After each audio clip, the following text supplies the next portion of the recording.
असल में उसे क्लास में जाने में देर हो रही थी, इसलिए वो बिना यास्मीन से कुछ कहे या उसे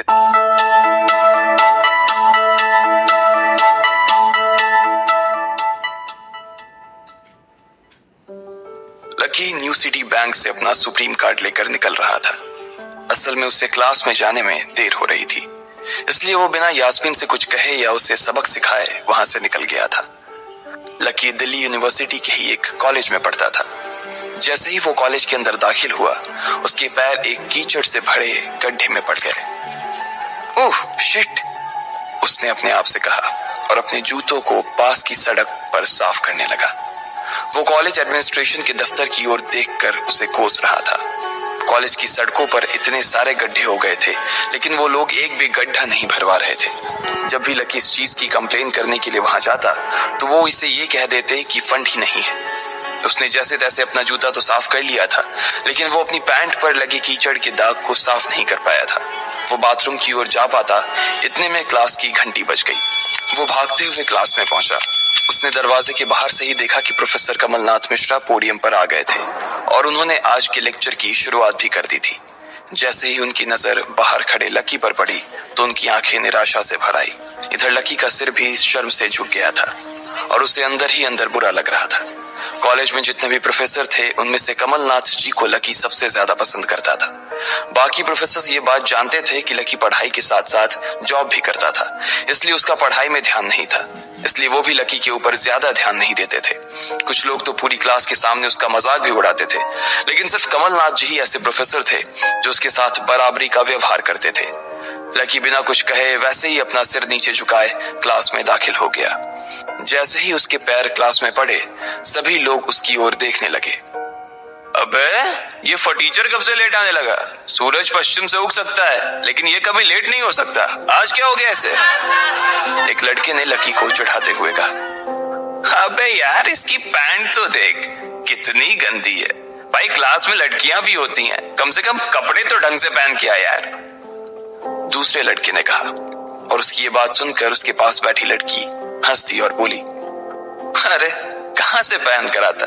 कपड़े के लिए तो पैसे हैं नहीं इसके पास, एक ये कपड़ा है इसके पास, बहुत है इसके लिए। क्लास में बैठे सभी लोगों ने लकी के ऊपर फफ्तियां कसनी शुरू कर दी थी। हर कोई उसके ऊपर कुछ न कुछ कहे जा रहा था। ऐसा नहीं था कि लकी ये सब आज ही सुन रहा था।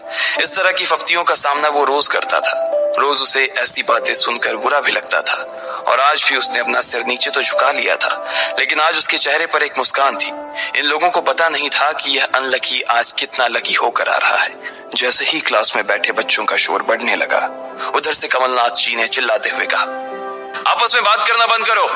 अगर तुम लोग इस तरह बात करते रहोगे तो मैं आगे नहीं पढ़ाऊंगा। सभी लोग शांत होकर उनकी बात सुनने लग गए। तब तक लकी भी अपनी कुर्सी पर जाकर बैठ गया था। कमलनाथ जी ने फिर से पढ़ाना शुरू किया और पढ़ाते पढ़ाते ना जाने क्यों उनकी नजर बार बार लकी की ओर जा रही थी। लकी को समझ नहीं आ रहा था कि कमलनाथ जी ऐसा जानबूझकर कर रहे थे। उनकी आंखों को देखकर ऐसा लग रहा था कि उनमें लकी के लिए ढेर सारा गुस्सा भरा हुआ था। उसे ऐसा लग रहा था कि शायद वो अपने प्रोफेसर की उम्मीदों पर खरा नहीं उतर रहा था। थोड़ी ही देर में कमलनाथ जी की क्लास खत्म हो गई। बच्चों, आज की क्लास यही खत्म होती है। कल आप सबको क्या काम करके लाना है वो मैंने यहाँ लिख दिया है। कल मिलते हैं आप सबसे, कमलनाथ जी ने कहा और क्लास के बाहर चले गए। जैसे ही वो बाहर गए, पीछे वाले दरवाजे से किसी की आवाज आई, डिंपल। जैसे ही वो आवाज सबके कानों में पड़ी, सब लोग क्लास के पीछे वाले दरवाजे की ओर देखने लगे। वहां कोई और नहीं बल्कि डिंपल का नया बॉयफ्रेंड राहुल खड़ा था। ये लोग राहुल को अच्छी तरह से जानते थे। राहुल ने दरवाजे से झांक कर देखा तो वहां कोई नहीं था। वो धीरे धीरे कमरे में दाखिल हुआ और सीधा डिंपल के पास चला गया। डिंपल खिड़की के पास बैठी हुई थी। जैसे ही राहुल उसके पास पहुंचा, डिंपल ने अपने हाथ उसकी गर्दन में किसी हार की तरह डाल दिए और उसकी बाहों में झूम उठी। उधर राहुल ने भी डिंपल को सबके सामने चूम लिया था। ये नजारा देखते ही सबकी नजरें लकी के ऊपर जा टिकी। सबको अभी तक तो यही पता था कि डिंपल लकी की गर्लफ्रेंड है। किसी को इस बात की खबर नहीं थी कि उन दोनों का ब्रेकअप हो गया था। डिंपल को राहुल की बाहों में देखकर लकी के तन बदन में आग तो लग गई थी, लेकिन फिर भी वो शांत होकर वहीं बैठा हुआ था और उसने अपने गुस्से पर काबू कर लिया था। अरे भाई लकी, क्या हो रहा है ये सब? डिंपल राहुल के साथ कैसे? उसके एक दोस्त ने आकर लकी से कहा, होने देना यार, जो हो रहा है छोड़ना। लकी ने कहा, उसका इस बारे में किसी से बात करने का कोई मन नहीं हो रहा था। अरे भाई, तुझे पता है वो राहुल कितना चालू आदमी है। अभी तक इस कॉलेज की 5 लड़कियों को फंसा चुका है और ये डिंपल छठी है, लकी के दोस्त प्रीतम ने उससे कहा। उसकी ये बात सुनते ही लकी ने प्रीतम को घूर कर देखा। प्रीतम को लगा कि लकी को उसकी बात का बुरा लगा था, लेकिन अगले ही पल वो उसे देखकर मुस्कुराया और बोला, कोई बात नहीं भाई, सबकी अपनी अपनी लाइफ है। ये कहकर लकी डिंपल की ओर देखने लगा, जो कि राहुल की बाहों में इतरा रही थी। वो जानती नहीं थी कि लकी चाहता तो यहीं खड़े खड़े राहुल और उसके पिता को उनके कारोबार समेत खरीद सकता था। उधर जैसे ही राहुल और डिंपल की नजर भी लकी पर पड़ी तो वो जानबूझकर उसे छेड़ने के लिए उसके सामने से गुजरने लगे। अच्छा लकी, सुनना जरा। अचानक से डिंपल लकी के सामने रुकी और बोली। उसने अभी भी राहुल की कमर में अपना एक हाथ डाल रखा था।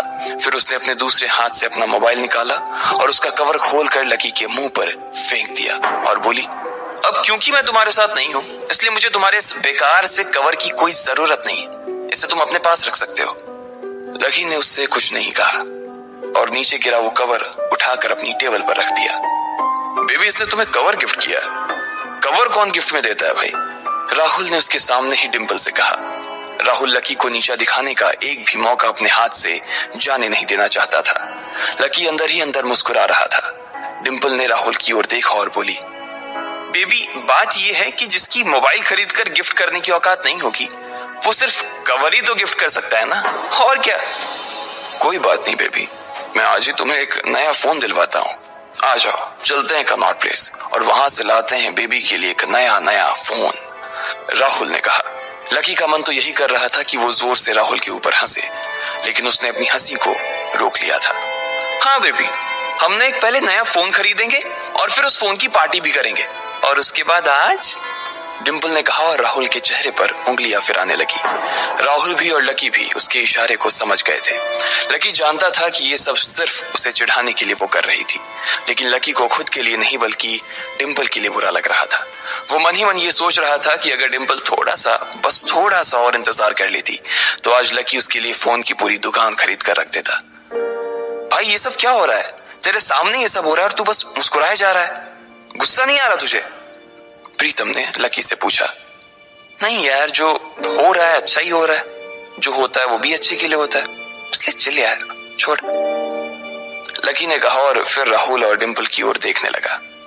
अब उन दोनों की नजर लकी के मुस्कुराते हुए चेहरे पर पड़ी तो वो अंदर से भड़क गए। दोनों की दोनों ही ये सब सिर्फ और सिर्फ लकी को जलाने के लिए कर रहे थे, लेकिन वो तो ऐसे बैठा था जैसे उसका और डिंपल का कोई रिश्ता ही नहीं था।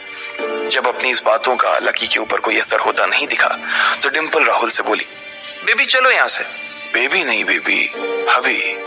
आज से तुम मुझे हबी बोलोगी और मैं तुम्हें बोलूंगा मेरी प्यारी वाइफी, राहुल ने कहा और लकी